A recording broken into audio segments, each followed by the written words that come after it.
पश्चिम बंगाल जहां चुनाव खत्म हो चुके हैं, लेकिन सियासी जंग अब और खतरनाक होती हुई नजर आ रही है। विधानसभा चुनाव 2026 में सत्ता परिवर्तन के बाद बंगाल की राजनीति में पहली बड़ी खूनी खराबे वाली घटना ने पूरे देश को हिलाकर रख दिया। बीजेपी नेता सुवेंदु अधिकारी के बेहद करीबी और उनके निजी सहायक यानी पीए चंद्रनाथ रथ की दिन दिहाड़े गोली मारकर हत्या कर दी गई।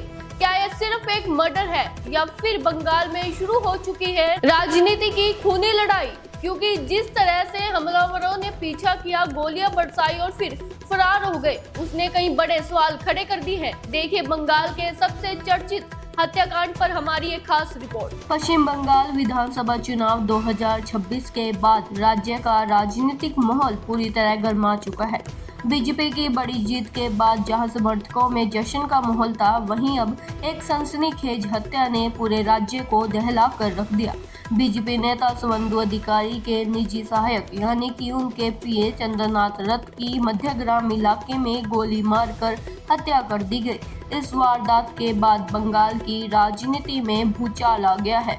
बताया जा रहा है कि चंद्रनाथ रथ अपने सहयोगी के साथ कार में सफर कर रहे थे, तभी मध्यग्राम इलाके में हमलावरों ने उनकी गाड़ी पर ताबड़तोड़ फायरिंग शुरू कर दी। चंद्रनाथ रथ को कई गोलियां लगी, जबकि उनके साथ मौजूद बुद्धदेव भी घायल हो गए।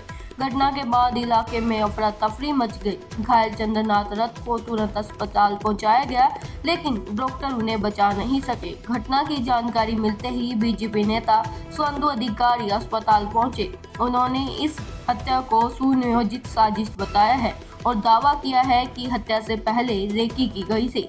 बीजेपी ने इसे राजनीतिक हमला करार दिया है, जबकि टीएमसी ने निष्पक्ष जांच की मांग की है। फिलहाल पुलिस ने जांच तेज कर दी है और संदिग्ध गाड़ी जब्त कर ली है। सीसीटीवी फुटेज खंगाले जा रहे हैं और कई संदिग्धों से पूछताछ लगातार जारी है। अब पूरे बंगाल की नजर इस बात पर टिकी है कि आखिर इस हाई प्रोफाइल हत्या के पीछे कौन है। बंगाल में सत्ता बदल चुकी है, लेकिन क्या राजनीतिक हिंसा की तस्वीरें भी बदलेगी? सुवेंदु अधिकारी के करीबी की हत्या ने कई बड़े सवाल खड़े कर दी है।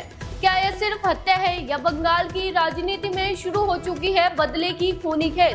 फिलहाल पूरे देश की नजरें इस हाई प्रोफाइल मर्डर केस की जांच पर टिकी हुई है और ऐसी ही बड़ी और तमाम खबरों के लिए देखते रहे आवाज भारती।